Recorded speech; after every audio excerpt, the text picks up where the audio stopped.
नमस्कार, आदाब। The wire में आप सभी का स्वागत है। आज हम कर रहे हैं एक बहुत ही खास बातचीत मेधा पाटकर जी के साथ।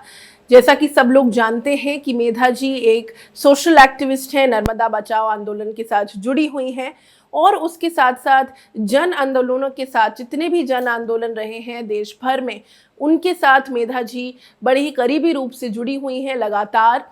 और आज जो खास बातचीत हम आप लोगों के साथ करेंगे, दिखाएंगे मेधा जी के साथ आपको ये बातचीत, उसमें हम बात करेंगे नर्मदा बचाओ आंदोलन की, मगर उसके साथ साथ हम बात करेंगे कि किस तरह से एक जन आंदोलन पर जो अटैक चल रहा है, जो स्टेट ऑपरेशन है, उस पर हम खास तौर से ध्यान आपका केंद्रित करेंगे। और उसके साथ साथ जितने भी मसले हैं, जो भी ऐसी खबरें हैं जो मेन स्ट्रीम चैनल्स आपको नहीं दिखा रहे, उन खबरों पर हम आपका ध्यान लेकर के जाएंगे इस बातचीत के द्वारा। मेधा जी, बहुत बहुत शुक्रिया कि आपने समय निकाला, हमसे बातचीत की। हम जानते हैं कि एक पूरा एक नैरेटिव आपके खिलाफ चल रहा है, खबरें हैं जो दिख रही हैं। अभी हमने देखा कि गुजरात के मुख्यमंत्री भूपेंद्र पटेल आपको अर्बन नक्सल बुलाते हैं। इसी एक महीने पहले हमने देखा कि बीजेपी सरकार के और आरएसएस की कुछ मेंबर्स द्वारा आपके खिलाफ एक एफआईआर की गई। तो किस तरह का एक क्रैकडाउन है, या क्या आप कहेंगी कि किस तरह से आप देख रही हैं इस पूरे एक तरह से आपको जो घेर लिया गया है इन एलिगेशंस के द्वारा?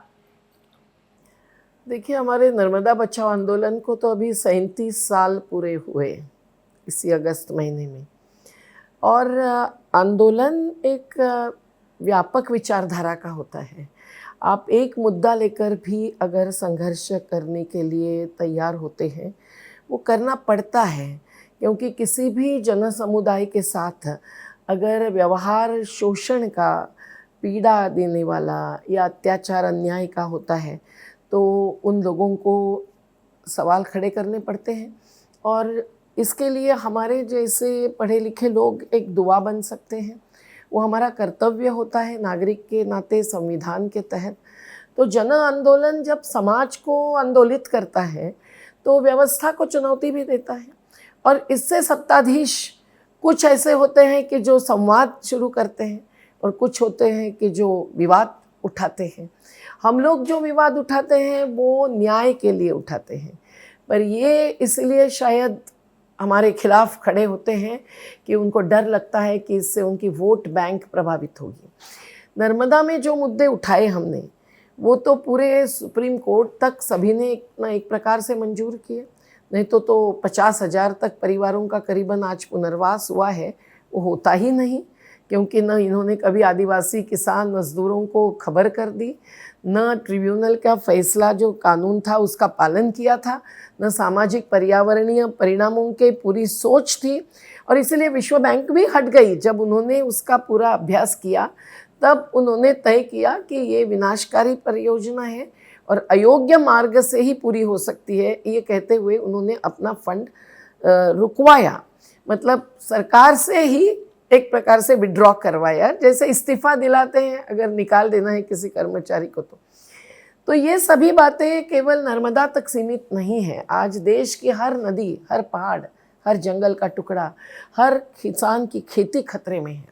और ये प्रकृति पर जीने वाले समुदायों के साथ जब हमें खड़ा रहना पड़ता है, तो किसी न किसी विकास के नाम पर ढकेली जा रही परियोजना, जिसमें कानूनों का भी उल्लंघन होता है, संविधान का उल्लंघन होता है, उस पर अगर हम सवाल उठाए तो ये कहते हैं हम विकास विरोधी नहीं, राष्ट्र विरोधी है। उसे लगता है कि आज भारतीय जनता पार्टी के केंद्र में बैठी हुई सरकार एक एक आंदोलनकारी को, आंदोलन जीवी तो अच्छा कहा हमने मंजूर किया कि जीवन का हिस्सा है आंदोलन, लेकिन जो टारगेट कर रहे हैं, लक्ष्य बना रहे हैं, वो इसीलिए कि उनको ये सहन नहीं होता, उनमें ये संवादशीलता नहीं दिखती और संवेदना नहीं दिखती है कि जो मुद्दे उठा रहे हैं वो सही है या नहीं। तो उनमें से भी कुछ मंत्री ऐसे रहे हैं जिन्होंने हमारे साथ बातचीत की। कभी आडवाणी जी ने पूरी सुनवाई की थी हमारी, सोनिया गांधी जी ने तो की ही थी, दिग्विजय सिंह जी ने की थी, और बहुत सारे प्रधानमंत्रियों ने की थी, पर मोदी जी ने कभी भी बातचीत नहीं की। लेकिन बातचीत नहीं करते हैं तो भी हम संघर्ष से आगे बढ़ते हैं, तो कुछ निकाल आता है, कुछ आदेश निकालते हैं, अमल करना पड़ता है, नहीं तो कोर्ट के फैसलों का भी अमल नहीं होता है। ये करते करते आज ऐसा हुआ है कि नर्मदा में भी पुनर्वास अभी तक 1000 से ज़्यादा लोगों का बाकी है, और जिन्हों पुनर्वसित किया है वहाँ सुविधाएं देना बाकी है। ये सब कोर्ट के आदेशों की अवमानना है, और ये भी कि इसमें आदिवासी है, इसमें दलित है, तो वो एक अत्याचार है कानून के तहत। ये भी कि नर्मदा के जो लाभ मिलने वाले थे वो लाभ नहीं मिल रहे हैं सही, इसीलिए मध्य प्रदेश और महाराष्ट्र बिजली केवल मिलने वाली थी इन दोनों राज्यों को, जिसमें सबसे ज़्यादा डूब का क्षेत्र है, हज़ारों गांव, हज़ारों परिवार, सैकड़ों गांव, 193 मध्य प्रदेश में, 33 महाराष्ट्र में, और जंगल हज़ारों हेक्टर का, खेती हज़ारों हेक्टर की। लेकिन आज उन्हें बिजली के बदले पैसे की मांग करनी पड़ रही है। क्या भीख मांग रहे हैं? अगर पैसा ही देना था तो फिर बांध की ज़रूरत ही क्या थी। लेकिन बांध जल्दीबाजी में मोदी जी ने सत्ता में आने के बाद 17वें दिन निर्णय लेकर जो पूरा किया, उस समय हज़ारों परिवार गांव में बसे हुए थे। मध्य प्रदेश के मैदानी गांव में भी जो 800 से 3-3 हज़ार परिवारों के गांव थे, जहां मंदिर मस्जिदें थी, जहां उत्कृष्ट खेती और सार्वजनिक सुविधाएं थी।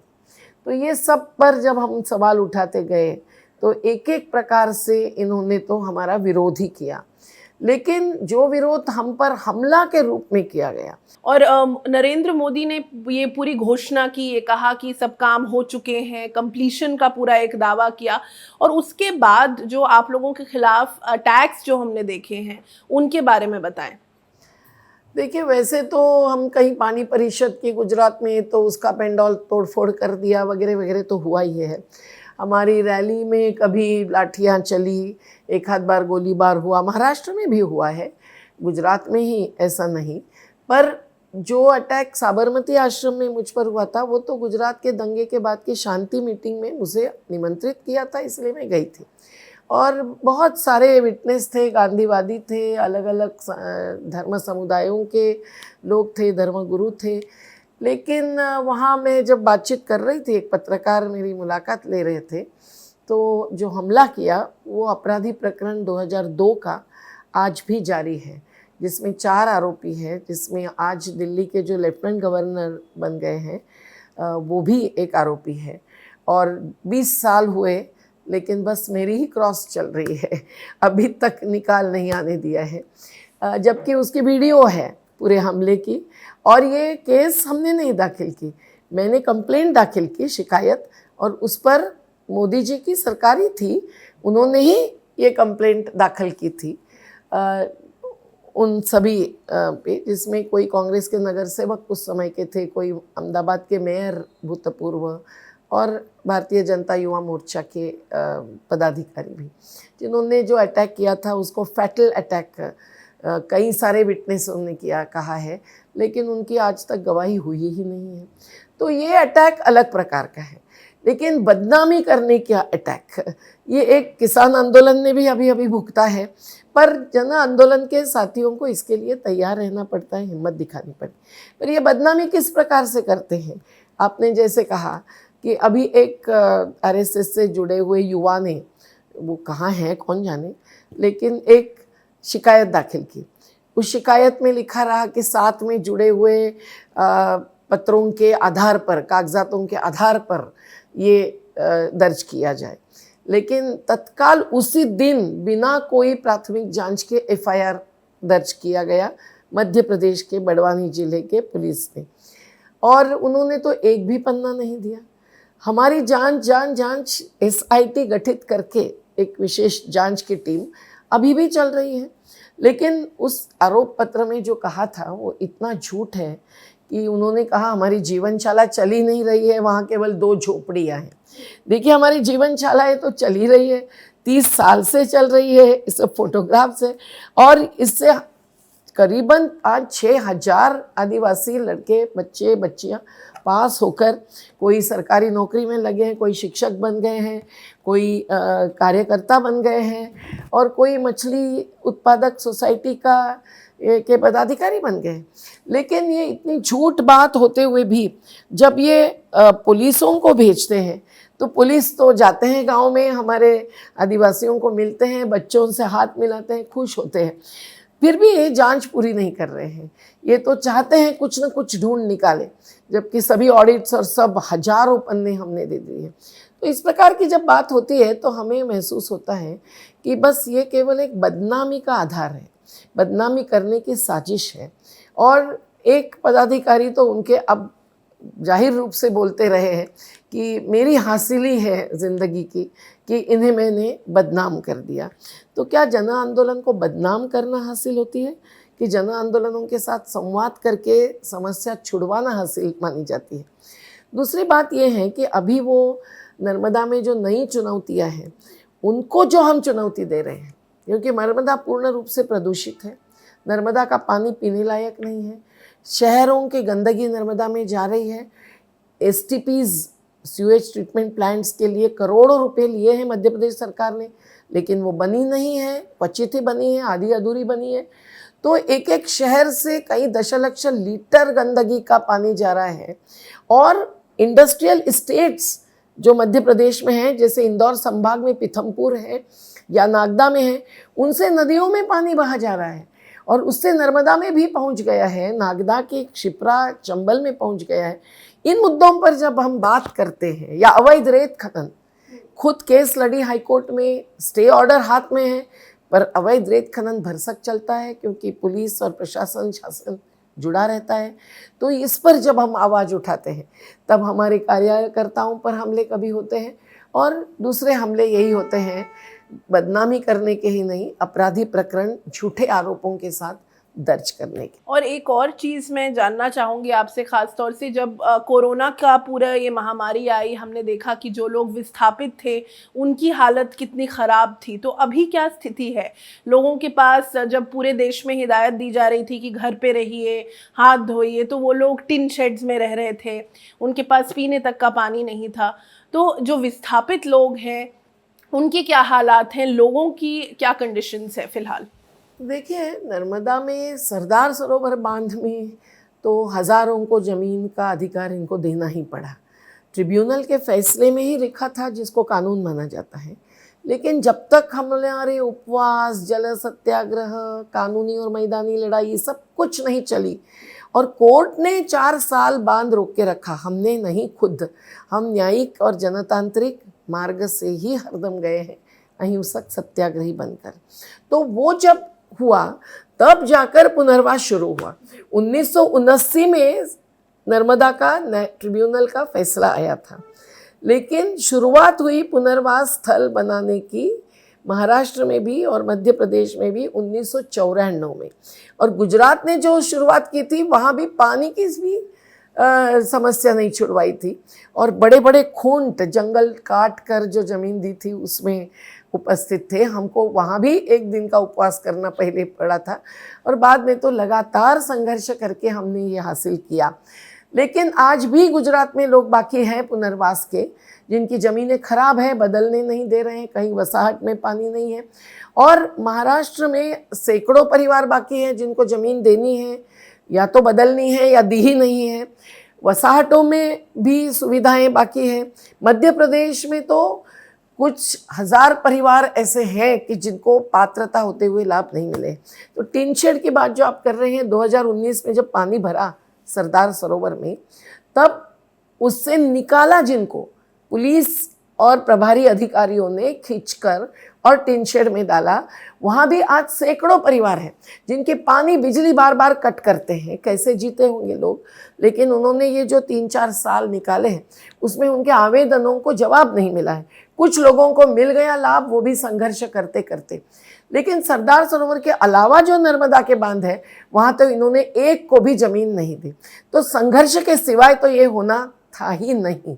और इसलिए जब हम संघर्ष करते हैं तो कोई पुरस्कारों के लिए नहीं करते हैं, कोई गुजरात के प्यासे लोगों का पानी रोकने के लिए नहीं करते हैं। हम लोग सामाजिक, पर्यावरणीय, आर्थिक हर परियोजना पर कानून और संविधान के चौखट में सवाल करते हुए जब उस पर निर्णय नहीं मिलता है तब संघर्ष पर उतरते हैं। और ये आज भी जारी है। आज नर्मदा प्रदूषित है, इतना ही नहीं, आज लाभ नहीं मिले हैं। नीचे की नर्मदा में समुंदर अंदर आया है, जो हम कहते थे तब ये कहते थे 30 साल बाद होने वाला है, लेकिन नहीं, 2013 में ही हुआ। समुंदर 70-80 किलोमीटर तक अंदर जब घुस के आता है, क्योंकि बहती हुई नर्मदा या कोई भी नदी जब समुंदर को रोकती है तो उसको बांध रोक देता है तब। तो वहाँ के हजारों मछुआरे आज भुगत रहे हैं बार बार उनकी बेरोजगारी, उनके आजीविका पर हमला। और वैसे ही आजू बाजू के किसानों के कुएं सूखते हैं, सूखा और बाढ़ का चक्र चलता है।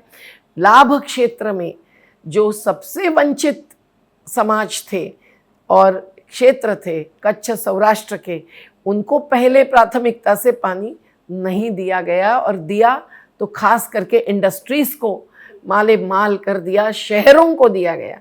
अहमदाबाद, बड़ौदा और गांधीनगर शहर को पानी भरपूर मिल गया, जो पहले प्लान में था ही नहीं। छोटे कस्बों और गांव को ही पानी देना था। और बहुत सारी बातें आज भी बाकी है।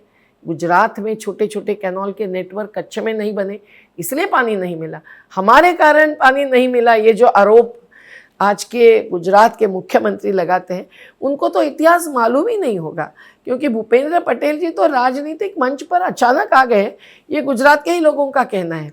पर कच्छ में पानी कब पहुंचा? 2007 के दौरान। और कितने इंडस्ट्रीज को मिला तब से, और आज भी मिल रहा है, और किसानों को क्यों नहीं मिल रहा है?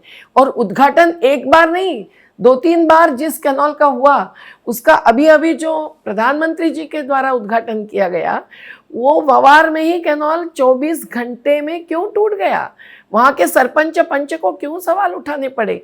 तो इसमें भ्रष्टाचार और अत्याचार दोनों होता है कच्छ जैसे लोगों पर। सौराष्ट्र में भी शहरों को पानी पहले दिया जाता है, किसानों को कम, अनियमितता से, जब ज़रूरत है और जहाँ ज़रूरत है वह न देते हुए। तो ये सबका दोष हम पर डालना, ये एक वोट बैंक बनाने की साजिश हो सकती है, क्योंकि गुजरात के चुनाव द्वार में खड़े हैं।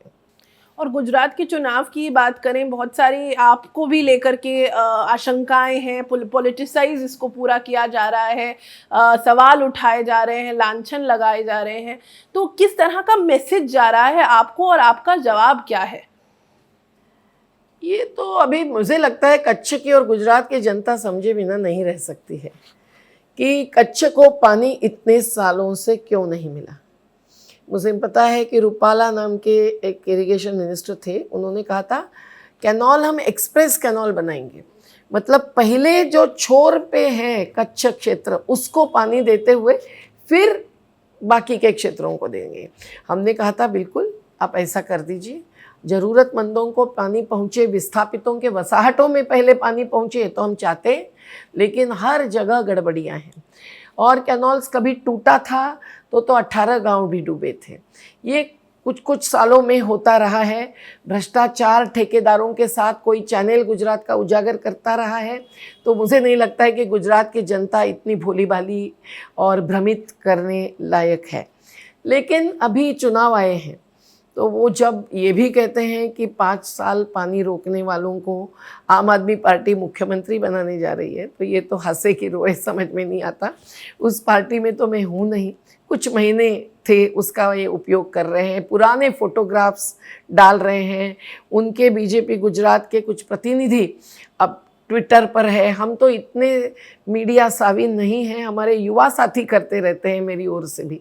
लेकिन ये जिस प्रकार से आज एक प्रचार कर रहे हैं, वो शायद आम आदमी पार्टी विरुद्ध भारतीय जनता पार्टी, ये चुनावी संघर्ष में उतारा हुआ हमारा मुद्दा है। और हमारे नाम पर उनकी खुद की जो कमियां हैं, जो प्राथमिकताएं गलत साबित हो चुकी है। उद्योगपतियों को पानी दिया है, कोका कोला से लेकर, जिंदाल से लेकर, अडानी के तो पोर्ट को, कोक के प्लांट्स को, स्टील प्लांट्स अलग अलग है उसको, और कच्छ के भी शहरों को भी, बड़े शहरों को भी जो थे नहीं प्लान्स में। तो ये सब करने के कारण जो आज कच्छ वंचित हैं, उन लोगों को भी वोट देने के लिए तैयार करना, ये इस आज अचानक उठाए गए मुद्दों का कारण है, उसके पीछे छुपा हुआ। और इसका नतीजा क्या होगा वो हम तो नहीं जानते, हम चुनावी राजनीति में है नहीं, पर हम लोग चुनावी राजनीति पर नज़र ज़रूर रखते हैं, क्योंकि वो उसके तहत जन आंदोलनों को बर्बाद करना चाहते हैं ख़त्म करना चाहते हैं, जेल बंद करना चाहते हैं। और आपकी तरफ से एक फाइनल अगर हम मैसेज, एक बड़ा टेक अवे लेना चाहें इस पूरे लार्जर कॉन्टेक्स्ट को देखते हुए, तो वो क्या होगा कि आप लोगों का मैसेज क्या है?